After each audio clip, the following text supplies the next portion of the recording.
iachie kila iliposhikilia. Kama imezuia samaki usipate, Yesu akitokea kama hivi utapata, kwa sababu kila kitu kinatii, ila usiwe mvivu tu wa kushusha taarifa.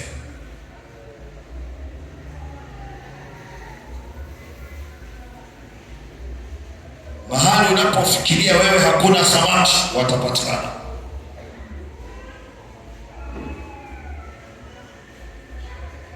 Mahali unapofikiria kuhama, hapo kuna kitu.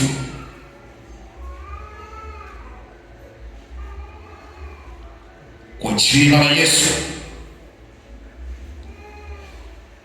nguvu iliyomtoa Bwana mchungaji mkuu kutoka kwa wafu, tena mchungaji mkuu wa kondoo, hiyo ndio inayofanya kazi kwenye maisha ya watu leo.